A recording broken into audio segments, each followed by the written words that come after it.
তৌফিকি, মাওলানা রেজওয়ান সিদ্দিকী, মুহতামিম হযরত আলী রাদিয়াল্লাহু তাআলা আনহু নুরানি মাদ্রাসা বাকুলিয়া কালীগঞ্জ, মাওলানা রেজওয়ান সিদ্দিকীকে আমি তার মূল্যবান তাকরীর পেশ করার জন্য সবিনয় অনুরোধ জানাচ্ছি।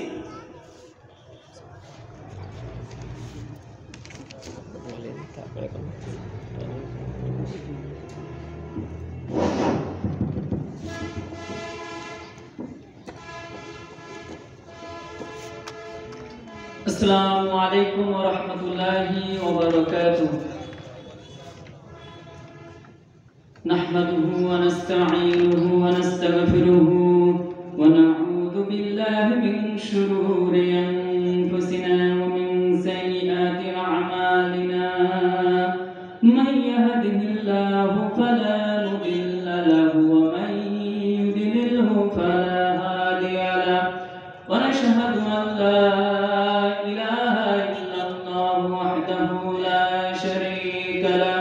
ونشهد أن محمدًا عبده ورسوله الذي أرسله بالحق بشيرا ونذيرا وداعيا إلى الله بإذنه وسراجا منيرا. فقد قال الله تعالى في كلامه المجيد وفرقانه الحميد. أعوذ بالله من الشيطان الرجيم. بسم الله الرحمن الرحيم. يا أيها الذين آمنوا صلوا عليه وسلموا تسليما. اللهم صل على سيدنا مولانا محمد وعلى آل سيدنا مولانا محمد. होनाए फूल तो बुलबुल का तरन्नुम भी न हो, जमने दहर में कलियों का तबस्सुम भी न हो। बलगल उला बिकमालिही कशफत तुजा बिजमालिही हसनत जमीउ खिसालिही। सल्लु अलैहि व आलिहि। कदमों में तेरी गिरता, गलियों में तेरी फिरता, गाहे जार जार रोता, गाहे बेकरार होता। बलगल उला बिकमालिही कशफत तुजा बिजमालिही हसनत जमीउ खिसालिही। सल्लु अलैहि व आलिहि।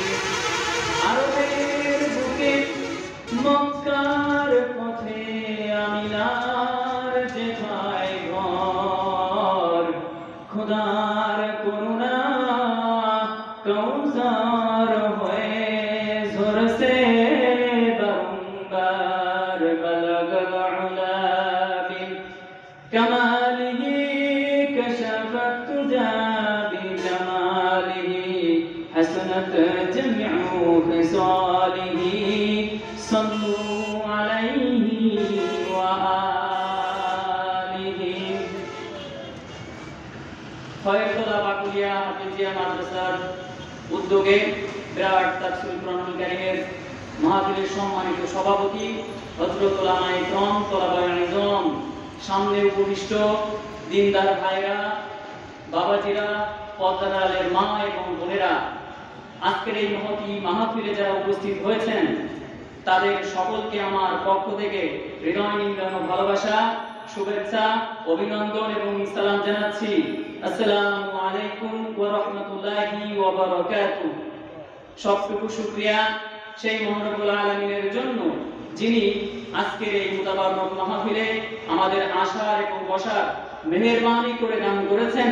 সেই রবের দরবারে শুকরিয়া আদায় করছি আলহামদুলিল্লাহ।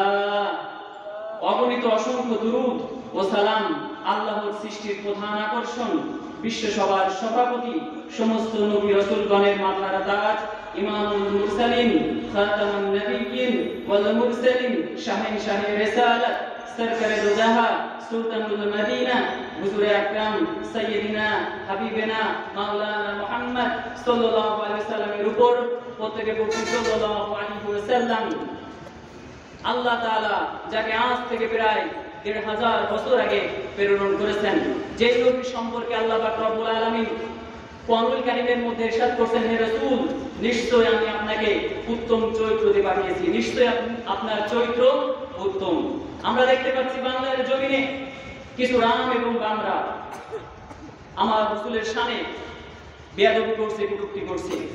আমরা সরকারকে স্পষ্ট ভাষায় জানিয়ে দিতে চাই, যদি এই কুলাঙ্গারদেরকে সরাসরি না ধরে যদি আপনারা বিচার যদি না করতে পারেন, তাহলে আমরা ৯২% মুসলমান ঘরে বসে থাকবো না।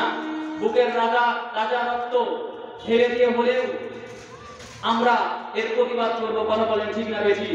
যদি আপনারা আইনের আওতায় এদেরকে না নিয়ে আসে, যদি আপনারা এদেরকে ছেড়ে দেন, তাহলে বাংলার ৯২% মুসলমান তারা নিজেরা আইন হাতে তুলে নিতে বাধ্য হবে। কথা বলেন ঠিক না বেশি? রাসূল সাল্লাল্লাহু আলাইহি ওয়াসাল্লাম শানে যদি কেউ বেয়াদবি করে, ৪ ইমামের ঐকমত, তাকে কতল করতে হবে, জনসম্মুখে কতল করতে হবে। আজ ইসলামী রাষ্ট্র আমরা কায়েম করতে চাই। যখন ইসলামী রাষ্ট্র কায়েম হয়ে যাবে, তখন এই কাফের মুরতাদদের যে হিসাব, সেটা আমরা পুরোপুরি দিয়ে দেব ইনশাআল্লাহ। ইসলামী রাষ্ট্র কেন হচ্ছে না, ইসলামী রাষ্ট্র কেন হচ্ছে না, এই কথা যদি বলতে যাই অনেক সময় চলে যাবে। আমি অল্পের ভিতরে আপনাদেরকে টান দিতে চাই। আমরা বাংলাদেশকে ইসলামী রাষ্ট্র বানাতে চাই, এই কথা যখন আমরা বলি, তখন আমাদেরকে বলা হয় মৌলবাদ, আমাদেরকে বলা হয় জঙ্গিবাদ, আমাদেরকে বলা হয় চরমপন্থা। আরে ভাই, তুমি গণতন্ত্র প্রতিষ্ঠার ক্ষেত্রে তুমি সাবাই গাইবা, সেটা তোমার ফ্রিডম অফ স্পিচ, বাক স্বাধীনতা, সেটা তোমার ফ্রিডম অফ এক্সপ্রেশন, মত প্রকাশের স্বাধীনতা। আর আমি আমার কোরআন দিয়ে ইসলামী রাষ্ট্র আমি কায়েম করতে চাই, এই কথা বলতে গেলে আমি চরমপন্থা, আমি মৌলবাদ। আমরা মৌলবাদ কিভাবে হয়ে যায়? এটা তো তোমাদের একটা রাজনৈতিক প্রোপাগান্ডা ছাড়া, এটা তোমাদের রাজনৈতিক ভণ্ডামি ছাড়া কিছুই নয়। আমি আপনাদের অনুরোধ করব, আমরা যারা মুসলমান রয়েছি, আমরা সবাই এক প্ল্যাটফর্মে এসে সমস্ত দল মত নির্বিশেষে আমরা বাংলাদেশকে ইসলামী রাষ্ট্র করতে চাই। কথা বলেন ঠিক না বেঠিক? আল্লাহ পাক কোরআনুল কারীমের মধ্যে জানিয়ে দিয়েছেন, এই কাফের বেঈমান মুরতাদরা যতই ষড়যন্ত্র করুক না কেন, যতই কটূক্তি করুক না কেন, আল্লাহ এবং তার রাসূলের শানে ইসলামকে তারা নির্বাচিত করতে পারবে না। তাদের মূল টার্গেটটাই হলো ইসলামকে নির্বাচিত করে দেওয়া, মুছে দেওয়া আল্লাহ তাআলার জমিন থেকে। আল্লাহ পাক রব্বুল আলামিন কোরআনুল কারীমের মধ্যে ইরশাদ করেছেন, আল্লাহ পাক বলেন, ইউরিদুনা লিইউতফিউ নূরাল্লাহি বিআফওয়াহিহিম ওয়াল্লাহু মুতিম্মু নূরিহি ওয়ালাউ কারিহাল কাফিরুন। কাফেররা চায় তাদের মুখের ফুৎকারে আল্লাহ তাআলার দ্বীনকে, আল্লাহ তাআলার আলোকে নির্বাপিত করতে। আল্লাহ তাআলা বলেন, আমি আমার দ্বীনকে, আমি আমার আলোকে পূর্ণতা দানকারী। যদিও কাফের বেঈমানরা তা অপছন্দ করে, এদের মনের ভিতরে যতই যারা যন্ত্রণা হোক না কেন, আল্লাহ তাআলার দ্বীনকে, ইসলামকে সারা বিশ্বব্যাপী সারা বিশ্বব্যাপী আল্লাহ তাআলা ছড়িয়ে দিবেন। এদের মনের ভিতরে যতই যারা যন্ত্রণা হোক না কেন। আল্লাহ পাক কোরআনুল কারীমের মধ্যে ইরশাদ করেছেন, আমি আমার রাসূলকে কেন পাঠালাম। আজকে আমার আলোচনার টপিকটা হচ্ছে রাসূলকে পাঠানোর উদ্দেশ্য, কোরআনুল কারীম নাযিল আল্লাহ তাআলা কেন করলেন, এই টপিকের উপর আলোচনা হবে।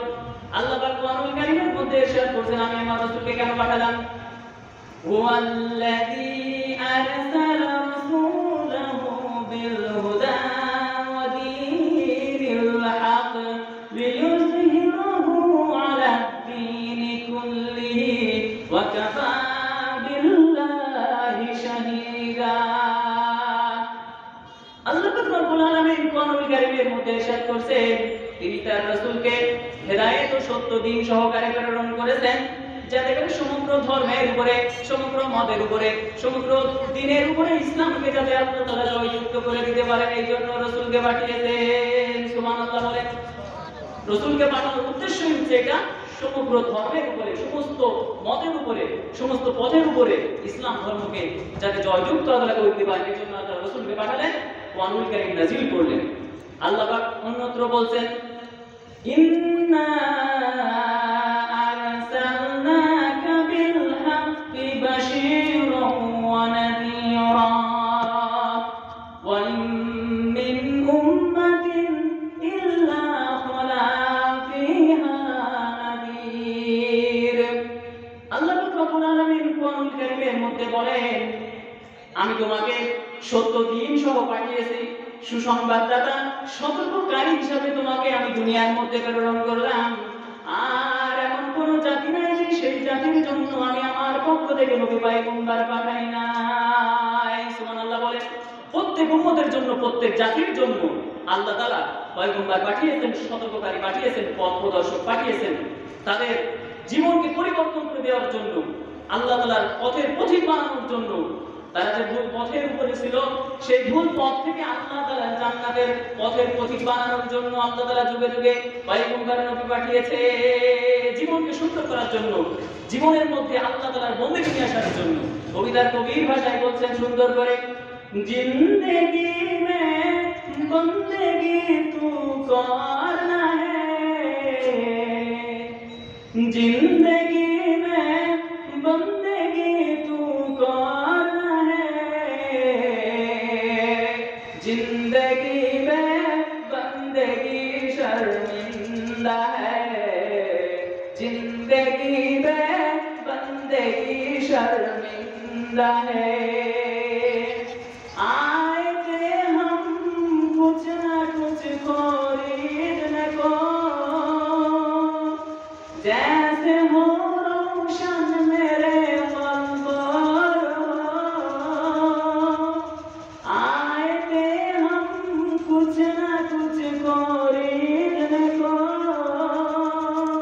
जैसे हो रोशन मेरे कल्ब रो।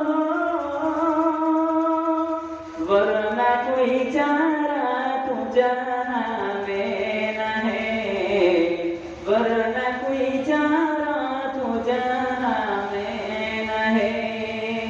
जिंदगी में बंदगी तू करना है, जिंदगी में बंदगी तू करना है, जिंदगी में बंदगी शर्मिंदा है, जिंदगी में बंदगी शर्मिंदा है। যুগে যুগে আল্লাহ তাআলা নবী পয়গম্বরদেরকে পাঠিয়েছেন তাদের আমলের পরিবর্তন করার জন্য, আমল সুন্দর করার জন্য। আজ তো আমাদের আমলও নাই, আমাদের বন্দেগীও নাই আমাদের জীবনের মধ্যে। কবিতার কবির ভাষায় বলছেন, আমল সে জিন্দেগি बनती है, जन्नत भी जहन्नम भी। अमल से जिंदगी बनती है, जन्नत भी जहन्नम भी।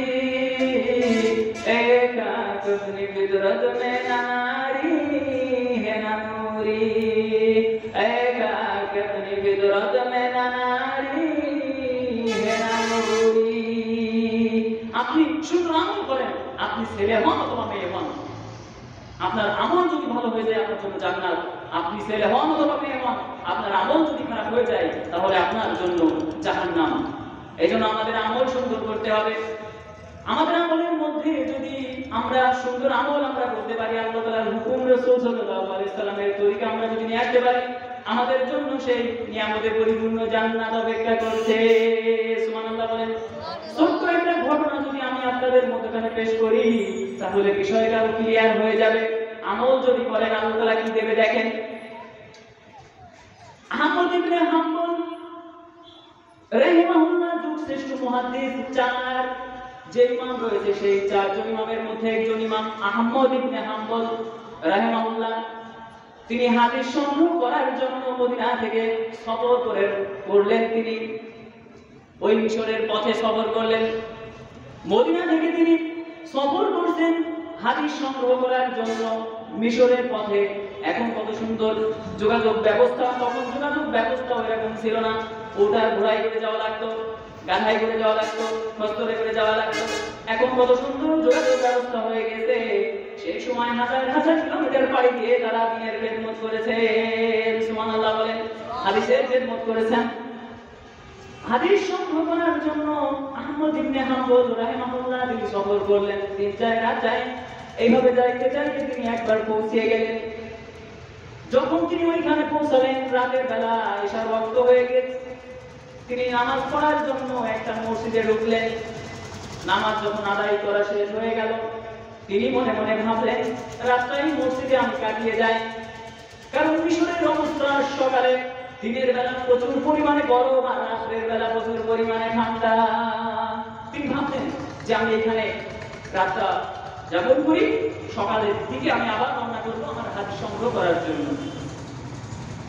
তিনি যখন অবস্থান করছেন, তখন ওই মসজিদের আলেম মুয়াজ্জিন এসে বলে, এইখানে থাকা যাবে না, আপনার বাসা কোথায়, আপনি কোন জায়গা থেকে আসছেন? বলছেন মুসাফির। নিজের পরিচয় নিজে দেন নাই। নিজের পরিচয় যদি নিজে দেন, শুধু মুয়াজ্জিন নয়, ইমাম পর্যন্ত আহমদ ইবনে হাম্বলকে মাথায় করে রাখবে, নিজের পরিচয় দেন নাই। এই কথা বলার সঙ্গে সঙ্গে বলছে, এখানে আপনার থাকা যাবে না, আপনি বের হয়ে যান। এই মসজিদে থাকার কোনো ব্যবস্থা নাই, এই মসজিদের কোনো নিয়ম নাই, আপনি বের হয়ে যান। বের হয়ে গেছেন ওখান থেকে। কত বড় মামের আলেম, যুগশ্রেষ্ঠ আলেম, যার হাদিসের খেদমত দিনের কত বড় তিনি খাদেম, যুগশ্রেষ্ঠ মুহাদ্দিস, তিনি তার পরিচয় দিলেন না। তিনাদের থেকে আমাদের শিক্ষা নেওয়া দরকার। আলেম ওলামাদের, তিনাদের মনের মধ্যে কোনো হিংসা ছিল না, বিদ্বেষ ছিল না, গৌরব ছিল না। নিজেকে মিটাই দিয়েছেন আল্লাহর হুকুমের সামনে, নবীর তরিকার সামনে। ছোট্ট একটা ঘটনা যদি এখানে বলি, আমরা যারা আলেম ওলামা আছি, আমাদের মধ্যে আজ হিংসা বিদ্বেষ পরিপূর্ণ হয়ে গেছে, গীবত শেখাইতে পরিপূর্ণ হয়ে গেছে। আমাদের আমল নাই, আমাদের যে আল্লাহ তাআলার ভীতি, সেই আল্লাহ তাআলার ভীতি নাই আমাদের মধ্যে।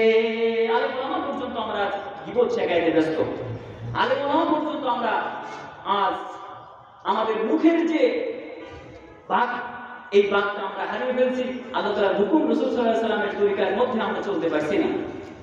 আমাদের কথা, আমাদের কাজ, আমাদের আচরণ, আমাদের ব্যবহার, সাধারণ যে মানুষ তারা আমাদের আচার আচরণ ব্যবহার থেকে তারা হতবাক হচ্ছেন, অবাক হয়ে যাচ্ছেন। তাদের অবস্থা কি ছিল, তাদের থেকে আমাদের শিক্ষা নেওয়া দরকার আছে না নাই? তাদের থেকে আমাদের শিক্ষা নিতে হবে। নিজের কোনো বড়ত্ব তিনি প্রকাশ করলেন না, নিজের পরিচয় তিনি নিজে দিলেন না। আহমদ ইবনে হাম্বল আজ আমাদের মধ্যে গীবত শেখাইতে পরিপূর্ণ হয়ে গেছে। এই গীবত কত বড় ভয়াবহ, পরচর্চা কত বড় ভয়াবহ।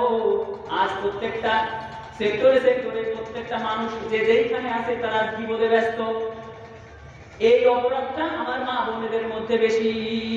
তারা এক জায়গায় যখন হয়, তখন কোন মুখ খারাপ, কোন আপু খারাপ, এইটা নিয়ে তারা চর্চা করতে থাকে। আফসোস, দেখেন কত ভয়াবহ কথা তারা কমেন্ট টাইমের মধ্যে বলছেন। আমরা আলেম ওলামা যারা আছে, আমাদের সংশোধন হওয়া দরকার। মানুষ বেশি জাহান্নামে যাবে দুইটা কারণে, তার মধ্যে একটা কারণ হচ্ছে তার মুখের কারণে। কিসের কারণে? মুখের কারণে। আল্লাহ পাক রব্বুল আলামিন কোরআনুল কারীমের মধ্যে ইরশাদ করেছেন, ওয়াইলুল লিকুল্লি হুমাযাতিল লুমাযা আল্লাযী জামা'a মালান ওয়া আদ্দাদা। আল্লাহ পাক রব্বুল আলামিন কোরআনুল কারীমের মধ্যে ইরশাদ করেছেন, দুর্ভোগ তাদের জন্য যারা নিন্দাকারী এবং যারা পিছনে গীবত করে। যারা পিছনে গীবত করে এবং যারা নিন্দা করে, যারা মানুষকে সরাসরি সামনে হিট করে, অপমান করে এবং পিছনে যারা মানুষের সমালোচনা করে, আল্লাহ তাআলা বলছেন তাদের জন্য ভয়াবহ শাস্তি, ওয়াইল নামক জাহান্নাম তাদের জন্য। আর তাদের জন্য হচ্ছে দুর্ভোগ যারা আল্লাযী জামা'a মালান ওয়া আদ্দাদা, আর যারা মাল জমা করে এবং বারবার সেটা গণনা করে। এটি মিসকিন অসহায় যারা রয়েছে এলাকার মধ্যে, তারা তাদেরকে সাহায্য সহযোগিতা করবে না, কামাই করবে, টাকা গুনে গুনে রাখবে। যারা সাহায্য সহযোগিতা যারা করবে না, যারা যাকাত দিবে না, যারা মিসকিনদের যারা এরকম করে অর্থ দিবে না, সাহায্য করবে না। তাদের সম্পর্কে আল্লাহ তাআলা বলেন, যারা মাল জমা করে এবং যারা বারবার গণনা করে তাদের জন্য জাহান্নাম, তাদের জন্য বিপদ। ইয়াহসাবু আন্না মালাহু আখলাদা, সে মনে করে যে এই মালটা তাকে জাহান্নামের আগুন থেকে বাঁচিয়ে দিবে। সে মনে করে জাহান্নামের আগুন থেকে, মৃত্যু থেকে তাকে বাঁচিয়ে দিবে এই মাল। আল্লাহ পরে বলছেন কাল্লা লায়ুনবাদান্না ফিল হুতামা, আল্লাহ বলছেন কখনো নয়, অবশ্যই সে নিক্ষিপ্ত হবে হুতামা নামক জাহান্নামে। এই মাল তাকে বাঁচাইতে পারবে না, এই সম্পদ কোনো কিছু তাকে বাঁচাইতে পারবে না মৃত্যু থেকে, জাহান্নামের আগুন থেকে সে বাঁচতে পারবে না।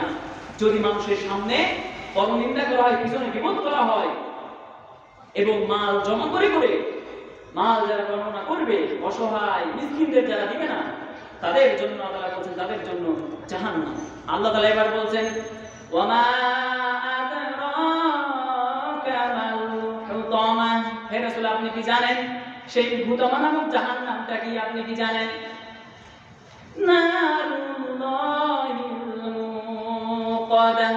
সেটা হচ্ছে প্রজ্বলিত আগুন, জ্বালানো আগুন, ভয়াবহ কঠিন সে আগুন।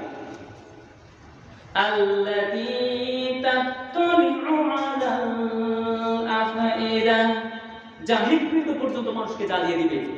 শরীরের এক কর্নারে লাগবে, ভিতরে পুড়ে ছারখার হয়ে যাবে। নাউযুবিল্লাহ বলে। তাহলে আজকে থেকে আমরা ইরাদা কি করতে পারি যে আমরা মানুষের পরনিন্দা করব না, পরচর্চা করব না, গীবত করব না, শিকায়ত করব না, এবং আমরা যারা ধর্মাঢ্য রয়েছি, আমরা যারা ধনী রয়েছি, আমরা মাল জমা করে করে গণনা করব না। অসহায় এতিম যারা রয়েছে এলাকার মধ্যে তাদেরকে আমরা দিব ইনশাআল্লাহ বলেন। তাদের মধ্যে সেই জামানার আলেমদের মধ্যে এই ধরনের কোনো অবস্থা ছিল না আমাদের যে অবস্থা। আমরা মানুষের গীবত শিকায়ত করি, এক আলেম ভালো না আর এক আলেম ভালো, ওই আলেম ভালো না সেই আলেম ভালো, এইভাবে করে আমরা সমালোচনা করি। আমরা যারা সাধারণ মানুষ হয়েছি আমাদের অবস্থা আরো ভয়াবহ কঠিন অবস্থা। আলেমদের সমালোচনা করতে করতে করতে করতে সব আমল আমরা আলেমদের দিয়ে দিয়েছি। আপনি জানেন আপনার আমলগুলো সব চলে যাচ্ছে, তো আপনি তো জানেন না। গীবত করলে কি হয়, যার নামে গীবত করা হবে তার কাছে সমস্ত আমল চলে যাবে। গীবত করা থেকে বিরত থাকেন ভাইরা। আল্লাহ তৌফিক দান করেন। আহমদ ইবনে হাম্বল রাহিমাহুল্লাহ এবার যখন রওনা করলেন, রওনা করে দেখলেন দূরে একটা টিম করে আলো জ্বলে। তিনি সামনে অগ্রসর হলেন। ওইখানে যে দেখেন একটা যুবক, সে রুটি থেকে মুখে যেন মুখে কি বিড়বিড় করে বলে, রুটি সেকছে আর মুখে যেন কি বলছে, আবার রুটি রাখছে মুখে যেন কি বলে। যখন খদ্দেররা আসছে তাদেরকে রুটি দেয়, আবার মুখে যেন কি বলে। অনেকক্ষণ ধরে আহমদ ইবনে হাম্বল রাহিমাহুল্লাহ তিনি লক্ষ্য করলেন যে তারা যেন কি করছে, সে যেন কি করছে, অনেকক্ষণ ধরে এটা খেয়াল করলেন। এবার আহমদ ইবনে হাম্বল বলেন, যুবক তুমি রুটি খাও, রুটি রাখো, আবার খদ্দের যারা আসে তাদেরকেও দাও, কিন্তু তোমার মুখ তো কোনো সময়ের জন্য আমি নিশ্চুপ তোমাকে বলতে আমি দেখলাম না, তুমি মুখে কি যেন বলো।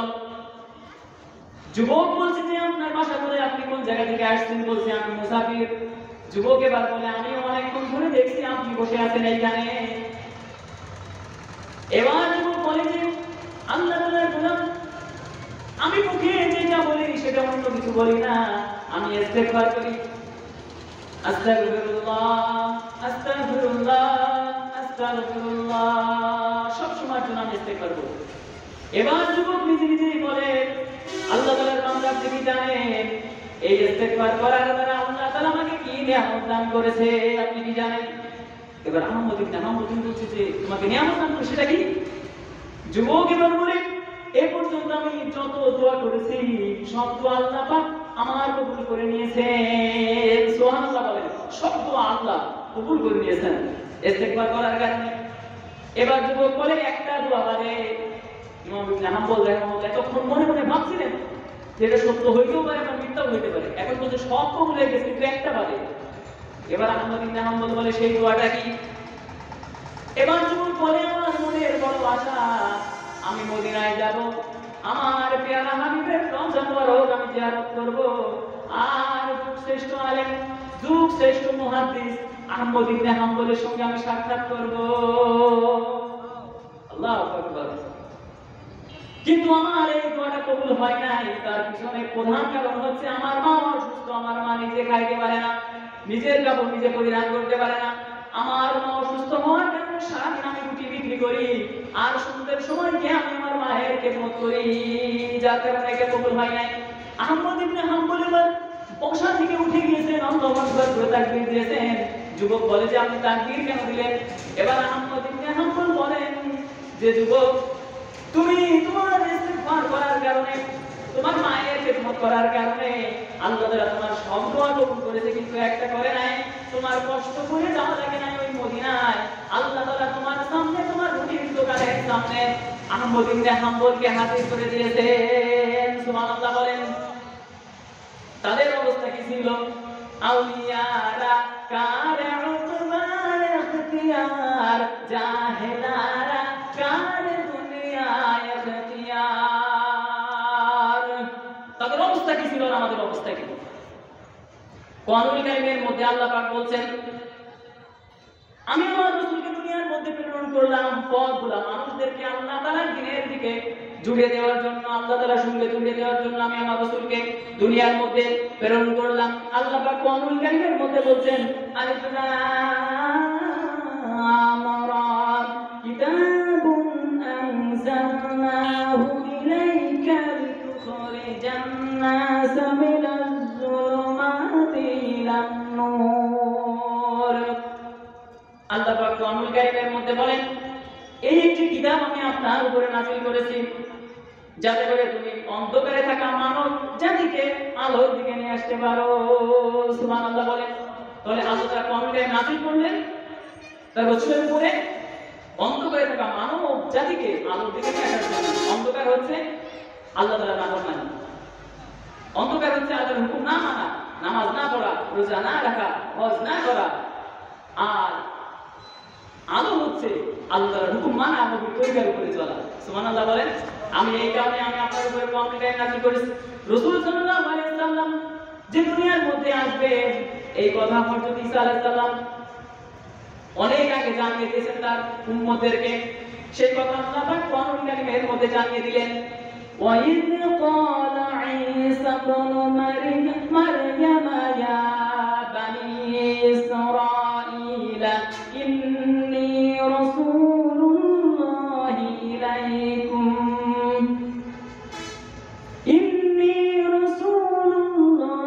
إِلَيْكُمْ مُصَدِّقًا لِمَا بَيْنَ يَدَيَّ مِنَ التَّوْرَاةِ وَمُبَشِّرًا بِرَسُولٍ يَأْتِي مِن بَعْدِي اسْمُهُ أَحْمَدُ فَلَمَّا جَاءَهُم بِالْبَيِّنَاتِ قَالُوا هَذَا سِحْرٌ مُبِينٌ। আল্লাহ পাক কোরআনুল কারীমের মধ্যে বলছেন, হযরত ঈসা আলাইহিস সালাম যখন তার উম্মতদেরকে বলল যে আমি তোমাদের কাছে এসেছি রাসূল হিসেবে, আমার পরে একজন নবী আসবে, যে নবীর নাম হবে ইসমুহু আহমদ, যে নবীর নাম হবে হচ্ছে আহমদ। এই নবীর সুসংবাদ আল্লাহ তাআলা ঈসা আলাইহিস সালামের জামানায় দিয়ে দিয়েছেন। ওই কাফের বেঈমান মুরতাদ ইহুদি এবং খ্রিস্টানদের জানিয়ে দিয়েছেন। রাসূল সাল্লাল্লাহু আলাইহি ওয়াসাল্লাম যখন সত্য দিন নিয়ে আগমন করলো তখন তারা তাদের সঙ্গে ঠাট্টা বিদ্রূপ করেছে, রাসূলকে মানে নাই, রাসূলকে অস্বীকার করেছে। আল্লাহ তাআলা আফসোস করে বলছেন, ইয়া হাসরাতান আলাল ইবাদ মা ইয়াতিহিম মির রাসূলিন ইল্লা কানু বিহি ইস্তাহজিউন। আল্লাহ তাআলা আফসোস করে বলছেন, আফসোস আমার বান্দাদের জন্য, আমার বান্দাদের কাছে যখনই সতর্ককারী এসেছে তখনই তারা তাদের সঙ্গে ঠাট্টা বিদ্রূপ করেছে। যখন সতর্ককারী এসেছে তখন ঠাট্টা বিদ্রূপ করেছে। আলেম ওলামা যখন মানুষের কাছে যায় তখন এক শ্রেণীর মানুষরা ঠাট্টা বিদ্রূপ করে কি করে না? ওই জামানার কাফেররা করেছিল, এখনো তারা করবে। আল্লাহ তাআলা মানুষকে হেদায়েত দেওয়ার জন্য, সত্য দ্বীন তাদেরকে জানানোর জন্য যুগে যুগে নবী রাসূলগণ পাঠিয়েছেন। এই হেদায়েতের বড় মাধ্যম হচ্ছে রমজান মাস। রমজান মাস আমাদের সামনে, এইটা বলে আমি আমার আলোচনা শেষ করব, এরপরে বলতে যাচ্ছি আল্লাহ পাক কোরআনুল কারীমের মধ্যে বলেন ইয়া আইয়ুহাল্লাযীনা আমানু কুতিবা আলাইকুমুস সিয়ামু কামা কুতিবা আলাল্লাযীনা মিন ক্বাবলিকুম লাআল্লাকুম তাত্তাকুন। আল্লাহ বলেন ইয়া আইয়ুহাল্লাযীনা আমানু, হে ঈমানদারগণ, তোমাদের উপরে সিয়াম ফরজ করা হয়েছে যেভাবে ফরজ করা হয়েছিল তোমাদের পূর্ববর্তীদের উপরে, যাতে করে তোমরা তাকওয়া অবলম্বন করতে পারো। সুবহানাল্লাহ বলেন। রোজা আমাদের উপর শুধু ফরজ নয়, অন্যান্য উম্মতের ক্ষেত্রেও আল্লাহ ফরজ করেছিলেন। কেন? যাতে করে তাকওয়া অবলম্বন করতে পারো, আল্লাহ তাআলার ভীতি যাতে ভিতরে নিয়ে আসতে পারো। ছোট্ট একটা উদাহরণ, অর্থাৎ ওমর রাদিয়াল্লাহু তাআলা আনহু জামানায় অর্থাৎ ওমর রাদিয়াল্লাহু তাআলা আনহু তিনি সফর করেন ছদ্মবেশে, দিনে ঘোরেন রাতে ঘোরেন, দেখেন যে এক রাখাল তিনি বকরি চড়াই, ছাগল চড়াই। ওই রাখালের কাছে তিনি গেলেন, যে বলছেন যে রাখাল আমাকে একটু দুধ দেওয়া যাবে নাকি, আমি একটু পান করতাম। এবার রাখাল বলে যে এই দুধ আমি দিতে পারবো না, কারণ আমার মালিক এখানে নাই। এবার ওমর বলে, এটা বলে ছাগি একটা আমার কাছে বিক্রি করো, তাহলে তুমি কিছু অর্থ পাবা, তুমি এই ছাগিটা আমার কাছে বিক্রি করো। রাখাল বলে আমার মালিক তো এখানে নাই, আমি বিক্রি করতে পারবো না। এবার ওমর রাদিয়াল্লাহু তাআলা আনহু তো অবাক হয়ে গেলেন কথা শুনে। ওমর রাদিয়াল্লাহু আনহু বলেন, এখানে তো তোমার মালিক নাই, তুমি আমার কিছু ছাগল বিক্রি করো, বকরি বিক্রি করো। এবার যুবক বলে, ফাইনাল্লাহ, হে আল্লাহর বান্দা, আল্লাহ তাআলা কি চোখে দেখেন না?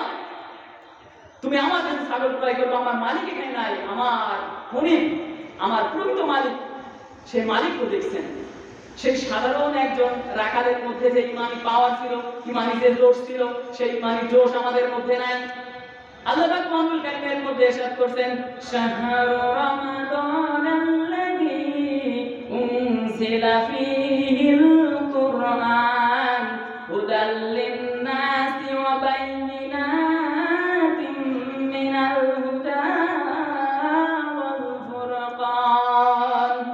আল্লাহ পাক কোরআনুল কারীমের মধ্যে বলেন, আমি রমজান মাস, এই রমজান মাস যাতে আমি কোরআন নাযিল করেছি মানুষের হেদায়েতের জন্য, মানুষকে সঠিক পথে দিশা দেওয়ার জন্য। সুবহানাল্লাহ বলেন। কোন রাতে আল্লাহ তাআলা এই কোরআনুল কারীম নাযিল করেছেন? ছোট্ট একটু আর 2টা মিনিট নিয়ে আমি ইনশাআল্লাহ আমার আলোচনা শেষ করে দেব। আল্লাহ তাআলা বলেন, ইন্না আনজালনাহু ফী লাইলাতিন মুবারাকাতিন ইন্না কুন্না মুনজিরিন। নিশ্চয়ই আমি নাযিল করেছি বরকতময় রাতে, নিশ্চয়ই আমি সতর্ককারী। আল্লাহ বলছেন যে আমি বরকতময় রাতে আমি এই কোরআনুল কারীম নাযিল করেছি। আল্লাহ পাক বলছেন, ইন্না আনজালনাহু ফী লাইলাতিল কদর, নিশ্চয়ই আমি কদরের রাতে এই কোরআনুল কারীম আমি নাযিল করেছি। সেই মাস আর কয়েকটা দিন গেলেই আমাদের সামনে। নিজের হেদায়েত পাওয়ার একটা মাস, নিজের আমল পরিবর্তন করার একটা মাস, নিজের আমল সুন্দর করার একটি মাস। এবার আল্লাহ কোরআনুল কারীমের মধ্যে আরো বলছেন, আমি এদিকে আর যাব না, ছোট্ট একটা হাদিস বলে আমি শেষ করব। হযরত আবু হুরায়রা রাদিয়াল্লাহু তাআলা আনহু থেকে বর্ণিত, ওয়া আনা আবি হুরায়রা রাদিয়াল্লাহু আনহু আনিন নবী সাল্লাল্লাহু আলাইহি ওয়াসাল্লাম, মান সামা রমাদান ঈমানান ওয়া ইহতিসাবান গুফিরা লাহু মা তাকদ্দামা মিন যামবিহি। হযরত আবু হুরায়রা রাদিয়াল্লাহু তাআলা আনহু বলেন, আমি রাসূল সাল্লাল্লাহু আলাইহি ওয়াসাল্লামকে বলতে শুনেছি, যে রমজান মাসে রোজা রাখবে পূর্ণ নেকি হাসিলের উদ্দেশ্যে, যে রোজা রাখবে আল্লাহ তাআলার সন্তুষ্টির জন্য, যে রোজা রাখবে আল্লাহ তাআলা তার জীবনের সমস্ত গুনাহ খাতা maaf করে দিবেন। সুবহানাল্লাহ বলেন। তাহলে আমরা এই আমাদের সামনে রমজান মাস আসছে, এই রমজান মাসে আমরা বেশি বেশি করে ইবাদত করব, ইস্তেগফার করব, আমরা আমাদের আমলকে পরিবর্তন করব, সুন্দর করব। আল্লাহ তাআলা সেই তৌফিক আমাদের দান করেন। যে কথাগুলো বললাম সর্বপ্রথম আল্লাহ তাআলা আমাকে আমল করার তৌফিক দান করেন, এরপরে আপনাদের আমাদের তৌফিক দান করেন। আরো আলোচনা ছিল, আমার মেহমান চলে আসছেন, ইনশাআল্লাহ ভাই আলোচনা করবেন, এরপরে ধারাবাহিকভাবে আলোচনা চলতে থাকবে ইনশাআল্লাহ। যে কথাগুলো বললাম আল্লাহর এর উপর আমাদের আমল করার তৌফিক দান করেন। আসসালামু আলাইকুম ওয়া রাহমাতুল্লাহি ওয়া বারাকাতুহু।